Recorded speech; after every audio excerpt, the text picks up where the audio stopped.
ડીમાર્ટ પર એમણે 6,406ના ટાર્ગેટ પણ આપ્યા છે, પરંતુ ફંડામેન્ટલ્સ આપ કઈ રીતે જોઈ રહ્યા છો?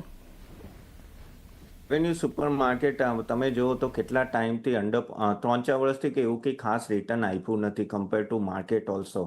અને એનું એક રીઝન એક જ છે કે જે રીતે ઈ કોમર્સ સામે કોમ્પિટિશનમાં એવન્યુ સુપર માર્કેટ એ રીતે આવી નથી રહ્યું, કેમ કે ઈ કોમર્સ જ હવે તમે જુઓ તો જે રીતે એમેઝોન છે, જીઓ માર્ટ છે, બિગ બાસ્કેટ છે, એના સામે એનો કમ્પેરેટિવલી એમેઝોન થોડું એવન્યુ સુપર માર્કેટ પાછળ પડી રહ્યું છે. ઓફકોર્સ એમના નવા આઉટલેટ્સ આવે છે ના દે, પણ જે રીતેનું એનું વેલ્યુએશન ઓલરેડી હાઈ જ છે, હાઈ પી રેશિયો છે, ઓલમોસ્ટ 90 અબાઉ. એના લીધે પ્રોબ્લેમ થઈ રહ્યો છે. અને હજી અહીંયાથી પણ હું માનું છું કે તમે જે રીતે આ બધા બિગ ઈ કોમર્સ પ્લેયર્સ છે, બ્લિંકિટથી માંડીને ઝેપ્ટોથી માંડીને જે રીતે એ લોકો કેશ બર્ન કરી રહ્યા છે અને એ લોકો માર્કેટ શેર ગેઇન કરી રહ્યા છે, આઈ થિંક એના લીધે એવન્યુ સુપર માર્કેટ આગળ જઈને પણ ડિફિકલ્ટ થશે.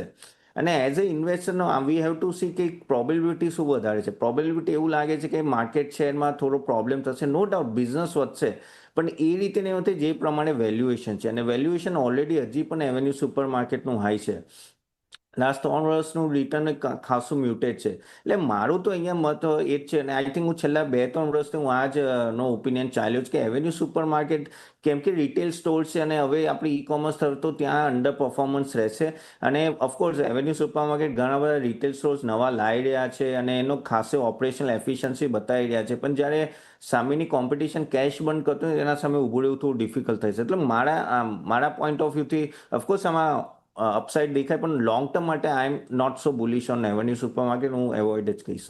તો પણ એક વ્યૂ ઇન્ટરગ્લોબ એવિએશન માટે લઈએ આપની પાસેથી, કારણ કે 30 સપ્ટેમ્બરથી હવે નિફ્ટીમાં કાઉન્ટર એન્ટર થવા જઈ રહ્યો છે, પરંતુ આ તો જે નિફ્ટીમાં સમાવેશની વાત છે, ફંડામેન્ટલ્સ અગર જોઈએ ઇન્ડિગોના, આપ કઈ રીતે જોઈ રહ્યા છો?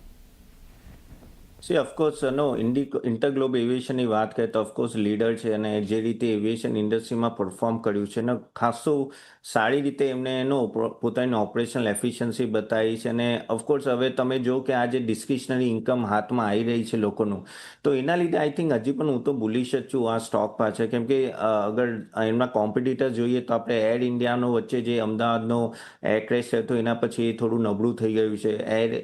ઇવન બીજા બધા સ્પાઇસ જેટ ને એ બધા એવા પરફોર્મ નથી કર્યા, તો એક સોલ લીડર છે કે જે દેખાઈ રહ્યું છે. અને પ્લસ તમે જો તો એમની બધી ફ્લાઇટ્સ આપણે પણ જઈએ છીએ ટાઈમ પર હોય છે, તો એ રીતે મને લાગે છે ઇન્ટરગ્લોબ ઘણી સારી પોઝિશનમાં છે. અને કેમ કે આ જીએસટી કટ હોય ને આ બધું શું છે કે બોટમ અપ લેવલ હંમેશા પરફોર્મ કરે છે. ઇકોનોમીમાં નીચે અગર લોકો પાસે પૈસા આવે વધારે એક્સ્ટ્રા, તો એ ટુરિઝમ પાછળ ખર્ચો કરે છે. અને દિવાળીનો સિઝન આવી રહ્યો છે, તો આ બધા પોઈન્ટ ઓફ વ્યૂથી તો મને હજી પણ એવું લાગે છે કે ઇન્ટરગ્લોબ એક લોંગ ટર્મ એક બહુ જ સારો બેટ છે. કોઈને પણ અગર ઇન્વેસ્ટ કરવો હોય તો દર ઘટાડે ઇન્વેસ્ટ કરવું જોઈએ આ સ્ટોકમાં. અને પ્લસ તમે જો કે ઓઇલ એના ફેવરમાં છે. ઓઇલ જે રીતે જઈ રહ્યું છે આ બધું, તો નથી લાગતું કે 2 વર્ષ સુધી 75 ઉપર જાય. એવા રિપોર્ટ્સ આવ્યા છે કે ઉલટું 60ના રિપોર્ટ્સ વધારે આવ્યા છે. તો ઓઇલ પણ ફેવરમાં છે, જે એમની મેઇન કોસ્ટ છે.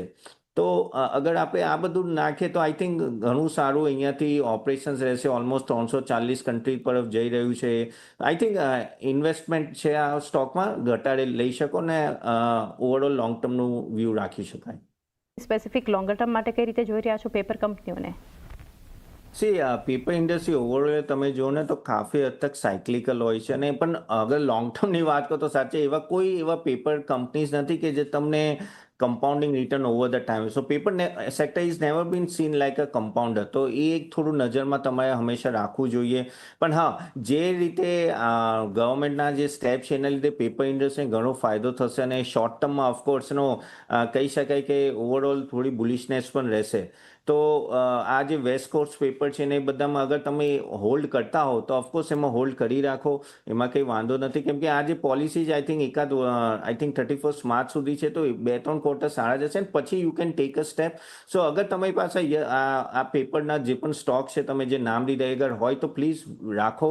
કેમ કે મને લાગે છે કે આ ડોમેસ્ટિક તરફ હવે જે રીતે ગવર્મેન્ટનું વ્યૂ આવી રહ્યો છે અને ફેવરિઝમ આવશે, કેમ કે આ જે ટેરિફનો, તો એના લીધે આ બધી ઇન્ડસ્ટ્રીને પણ ફાયદો થશે. ઓવરઓલ આખું એ ફ્રન્ટમાં મને ફાયદો લાગે છે. તો ઓફકોર્સ આ સ્ટોક્સ છે તો રાખવા જોઈએ. લોંગ ટર્મની હમણાં હું વાત નહીં કહું, મીડિયમ ટર્મની વાત કરીશ. કેમ કે લોંગ ટર્મમાં હજી પણ પેપર ઇન્ડસ્ટ્રી એવો ગ્રોથ નથી, પણ મીડિયમ ટર્મમાં તમે જે સ્ટોક્સના નામ કીધા આઈ થિંક બની રહેવું જોઈએ આ સ્ટોક્સમાં. તો રીતે ઓવરઓલ ફંડામેન્ટલ્સ જોઈ રહ્યા છો મેટલ પર?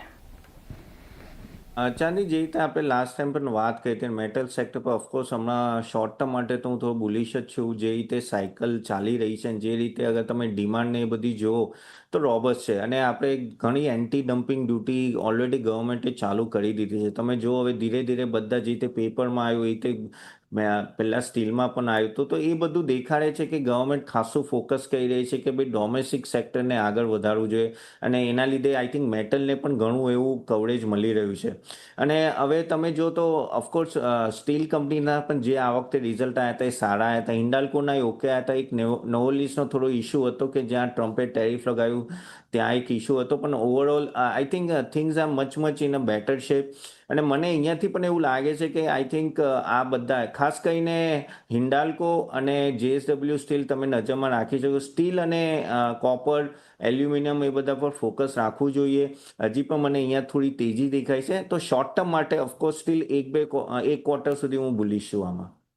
તપન, જે તમે મેન્શન કર્યું હતું માર્કેટ પર આપણે શરૂઆતમાં વ્યૂ લીધો ત્યારે ટ્રાવેલ, ટુરિઝમ, હોટેલ સ્ટોક્સ ફોકસમાં રહેશે, કારણ કે હવે જે રીતે એક ફેસ્ટિવલની શરૂઆત થતી જોઈ રહ્યા છીએ, વેકેશન્સ પણ શરૂ થશે. કે મહારાષ્ટ્રમાં ખાસ કરીને વાત કરીએ તો ગણેશ ચતુર્થી, હોલિડેઝ, એક મિની વેકેશન અહીંયાથી આપણે જોશું. અને એની સાથે સાથે પણ જો જે રીતે એક ફેસ્ટિવલની શરૂઆત થતી હોય છે, આ સેક્ટર માટે આ સ્પેસ તમે કારણ કે મેન્શન કર્યું હતું, કઈ રીતે જોઈ રહ્યા છો અને કઈ કંપની ફંડામેન્ટલી તમે સ્ટ્રોંગ જોઈ રહ્યા છો?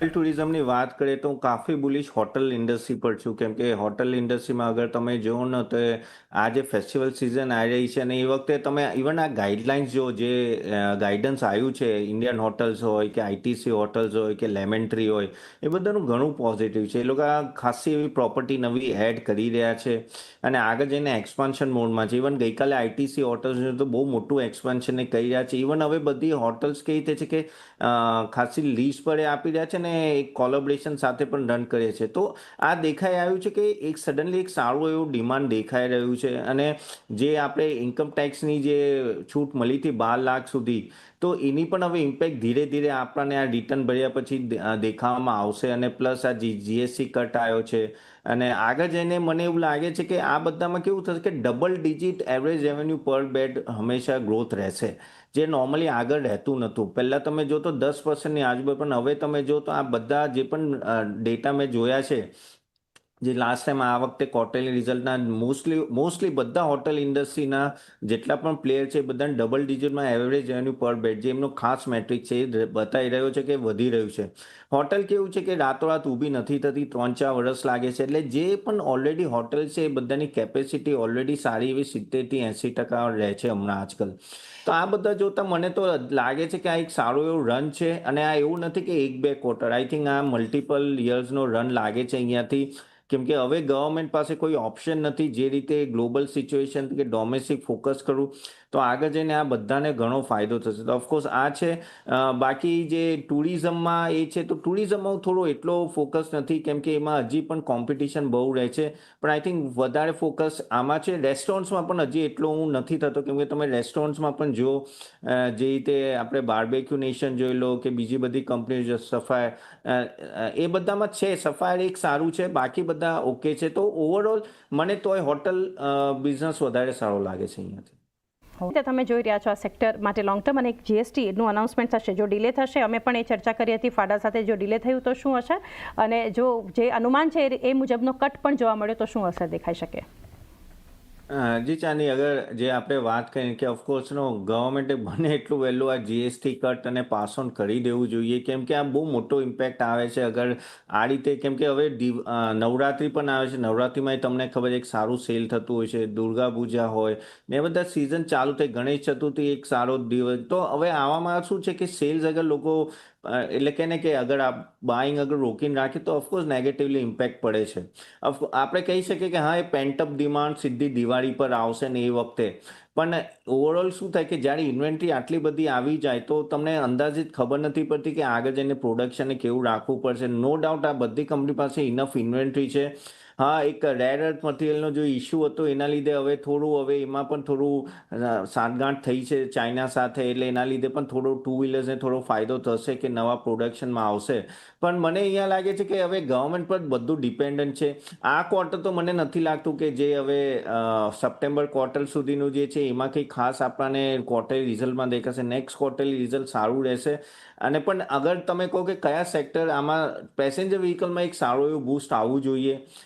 કેમ કે શું છે કે જે સ્મોલ કાર્સ છે એમાં પણ જીએસટીનું કન્સેશન મળશે, તો એ બધા મારુતિને તમે જો all time high almost touch કરી રહ્યો છે, તો એ બધામાં એ સારો બેનિફિટ મળશે બધી એ એફોર્ડેબલ કાર્સમાં. એસયુવીમાં હજી પણ એ લોકોએ કટ નથી કર્યો, તો જોવું પડશે ઇમ્પેક્ટ. ટુ વ્હીલરને તો ટોટલ ફાયદો છે, તો આઈ થિંક ટુ વ્હીલરનો બહુ મોટો ડિમાન્ડ આવશે, પણ જોવું પડશે હવે ક્યારથી આવશે અને ક્યારે લાગુ પડશે. આઈ થિંક ગવર્મેન્ટે પહેલ કરીને બને એટલું વહેલું લાવવું જોઈએ. એટલે આ ક્વાર્ટર તો મને નથી લાગતું કે એટલું કંઈ રિઝલ્ટમાં આવશે, પણ માર્કેટ ડિસ્કાઉન્ટ કરશે નેક્સ્ટ ક્વાર્ટરને. પણ ઓવરઓલ હું આમ પૂરા સેક્ટરમાં તેનો બુલિશ છું, તો આઈ થિંક નેક્સ્ટ 2-3 ક્વાર્ટર્સ તો સારા રહેશે. બસ જોવાનું છે ક્યારે જીએસટી કટ આવે. તો ફંડામેન્ટલી તમે કઈ રીતે જોઈ રહ્યા છો આરબીએલ બેંકને?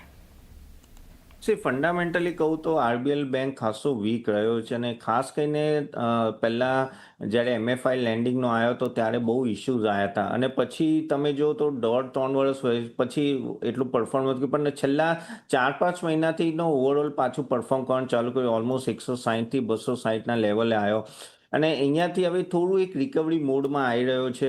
જે ફંડામેન્ટલી જોવું ને તો 4-5 વર્ષથી એટલું થોડું એમએફઆઈ લેન્ડિંગનો એટલો મોટો ઇશ્યુ ચાલતો હતો કે એના લીધે સ્ટોક પરફોર્મ હતો. પણ હવે એમાં થોડું એવું લાગે છે કે એમએફઆઈ લેન્ડિંગમાં હવે નેક્સ્ટ કુછ ક્વાર્ટરમાં ઘસો એવું રિઝોલ્યુશન થશે, તો આઈ થિંક એના લીધે થોડો ફાયદો થઈ શકે છે. ઓફકોર્સ નેટ ઇન્ટરેસ્ટ માર્જિન નીમ્સમાં પણ થોડું ઇમ્પ્રુવમેન્ટ આવ્યું છે આરબીએલ બેંકમાં, અને એડવાન્સીસ પણ અગર ડબલ ડિજિટમાં ગ્રોથ થઈ રહ્યો છે, તો એ બધા પોઝિટિવ સાઇન છે કે અહીંયાથી એવું લાગે છે કે હા થોડું ઇમ્પ્રુવમેન્ટ આવી. તો એઝ અ ઇન્વેસ્ટર અગર તમે આ સ્ટોકમાં હો તો હું નવી બાઇંગ ના કહું, પણ હોલ્ડ અગર તમે પાવે તો હોલ્ડ કરવાની રાખવું જોઈએ તમારે. નેક્સ્ટ ક્વાર્ટર હજી પણ જોઈ લો, અને હજી પણ નેક્સ્ટ ક્વાર્ટર સારું રિઝલ્ટ આવે તો પછી બાઇંગ બને છે. કેમ કે જે એનું ટ્રેક રેકોર્ડ છે એટલો કહેવાય ને કે એટલો સારો નથી. એટલે હું હજી પણ એક ક્વાર્ટર જોઈશ, પણ અગર તમે હોલ્ડ છે તો આઈ થિંક હોલ્ડ કરી રાખો. મે બી અહીંયાથી વધી શકે છે, અને બાઇંગ માટે એક ક્વાર્ટરનું રિઝલ્ટ જોઈને પછી જ લેવું જોઈએ. ઇન્ડેક્સ સેક્ટર જે અત્યારે મજબૂત છે, તો પણ એફએમસીજી અવારનવાર આ સેક્ટર પર તમે એક બુલિશ વ્યૂ પણ આપ્યો છે. આપણે અર્નિંગ્સ સમયે પણ ચર્ચા કરી હતી, અને આજે ડીમાર્ટની પર પણ સ્ટોક સ્પેસિફિક ચર્ચા થઈ છે. અત્યારે એચયુએલ જુઓ, નેસ્લે જુઓ, બધા જ સ્ટોક્સ અત્યારે નિફ્ટી ગેનિંગ કાઉન્ટર્સમાં જોઈ રહ્યા છે. આ સિવાય બ્રિટાનિયામાં અત્યારે 2% આસપાસની મજબૂતી, કોલગેટનું કાઉન્ટર જે એક મજબૂતી આપણને બતાવી રહ્યું છે.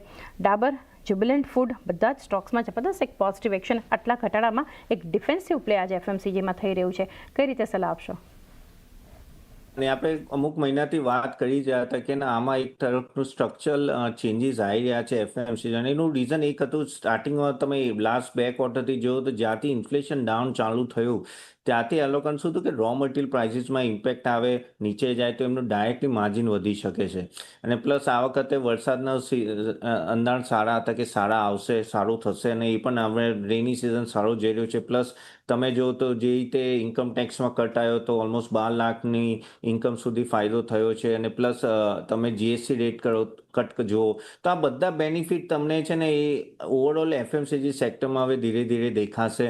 અને એફએમસીજી જુઓ તો તમે છેલ્લા 1.5 વર્ષથી એવું પરફોર્મ નહોતું કર્યું, બહુ જ મ્યુટેડ ગ્રોથ હતો, 2-3% વોલ્યુમ ગ્રોથ હતો. ખાસ કરીને એચયુએલ નેસ્લે જો તો 2-4% વોલ્યુમ ગ્રોથ પર ચાલ્યું.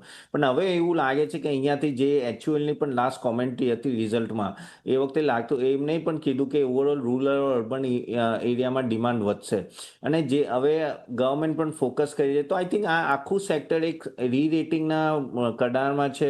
પણ હા, આમાં તમારે ખાસ કરીને ધ્યાન રાખવું પડશે કે જ્યાં ઇન્વેસ્ટ કરો, કેમ કે ઓલરેડી સ્ટોક્સ વધી ગયા છે, તો વેલ્યુએશન જોઈ લેજો. અને મારા હિસાબથી આઈ થિંક જે ફાસ્ટ મૂવિંગ પ્રોડક્ટ છે એમાં થોડું વધારે ફાસ્ટ વોલ્યુમ ગ્રોથ જેનું હોય એના પર ફોકસ કરો, જેમ કે મેરિકો છે કે ટાટા કન્ઝ્યુમર, જે ડબલ ડિજિટમાં ગ્રોથ આપે. સિંગલ ડિજિટ ગ્રોથ જે આપતું હોય એના કરતાં ડબલ ડિજિટ ગ્રોથમાં જાઓ ત્યાં વધારે છે, વોલ્યુમ ગ્રોથ તમારે જોવું પડશે અહીંયા.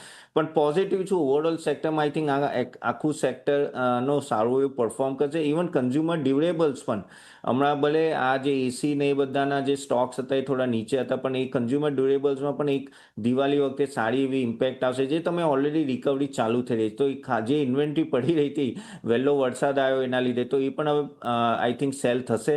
સો I think overall consumer discretionary, consumer durables અને એફએમસીજી આ ત્રણેય સેક્ટર સારા છે. નિવેશ કરવું જોઈએ થોડું લોંગ ટર્મ માટે. ઘણા સમયથી નિફ્ટીને અંડર પરફોર્મ કરી રહ્યું છે. કઈ રીતે આપ વ્યૂ રાખી રહ્યા છો અત્યારે આ ઘટાડે? કઈ રીતની ઓપોર્ચ્યુનિટીઝ બેન્કિંગ કાઉન્ટર્સમાં હોઈ શકે? બેન્કિંગનું આ વખતનું જે રિઝલ્ટ હતું ને, ખાસ કરીને પ્રાઇવેટ બેંકનું એટલું સારું નહોતું આવ્યું. આઈસીઆઈસીઆઈ બેંક, એક બે બેંક હશે જેનું રિઝલ્ટ તો પણ ઓકે આવ્યું હતું, બાકી બધાનું થોડું એટલું સારું નહોતું. એનું એવું ઇમ્પેક્ટ તમે જોઈ રહ્યા છો. અને પણ પીએસયુ બેંકનું કમ્પેરેટિવલી સારું રિઝલ્ટ આવ્યું હતું ઓવરઓલ. સો પીએસયુ બેંકમાં કમ્પેરેટિવલી તમે તેજી પણ જોઈ. તો પણ આ બેન્કિંગ ઓફકોર્સ થોડું અંડર પરફોર્મ કર્યું છે. પણ આગળ જતાં અગર જો ડોમેસ્ટિક ઇકોનોમી ઉપર આવે ને, આપણી બેન્કિંગ સેક્ટર આખું ડોમેસ્ટિક ફેસિંગ જ છે, તો એ લોકોને પણ ફાયદો થશે એનપીએસ ને એ બધામાં, ને પ્લસ ક્રેડિટ ગ્રોથ પણ વધશે ધીરે ધીરે. તો એ પણ છે. એનબીએફસીને ખાસ ફાયદો થશે. કન્ઝ્યુમર ફેસિંગ જે એનબીએફસી છે એ લોકોને ખાસ ફાયદો થશે. પણ મને એવું લાગે છે કે જ્યારે બોટમ અપ આખી જો ઇકોનોમી વધે ને, તો બેંક્સ પાછા ના રહી શકે. એટલે બેંક્સ, એનબીએફસી આઈ થિંક અહીંયાથી નો ઓવરઓલ ગ્રોથ પણ સારો વધશે. અને પ્લસ જે રીતનું ઇન્ફ્લેશન છે આગળ જતાં લાગે છે કે 1.55% જે લાસ્ટ ઇન્ફ્લેશન ડેટા આવ્યો એના પ્રમાણે તો આરબીઆઈ રેટ કટ કરવા જોઈએ. આ વર્ષે જ બીજા 25 કે 50 બેઝિસ પોઈન્ટ કટ આવશે, તો એ પણ સારો ઇમ્પેક્ટ બેંક્સ પર આવશે. તો આ એક ટાઈપનો એક બાઇંગ ઓપોર્ચ્યુનિટી છે અગર કોઈને થોડું લોંગ જવું હોય બેંક્સ અને એનબીએફસી બોથમાં. અને બેંક્સમાં પણ અગર જો તો પ્રાઇવેટ બેંક્સમાં થોડું સિલેક્ટિવ, મેં જે રીતે આઈસીઆઈસીઆઈ બેંકનું નામ લીધું છે કે ફેડરલ બેંક છે, કરુર વૈશ્ય છે, એવી બધી બેંકમાં તમે જો કે જ્યાં ગ્રોથ સારો આવી રહ્યા છો એ તરફ નજર. પીએસયુ બેંક્સમાં પણ તમે સારી બેંક્સ જે એસબીઆઈની એ બધી બેંક છે એમાં તમે થોડી નજર રાખો. પણ થોડું લોંગ ટર્મ પોર્ટફોલિયો રાખીને ચાલશો, લોંગ ટर्म एंगल રાખીને ચાલશો તો આમાં કમાણી છે.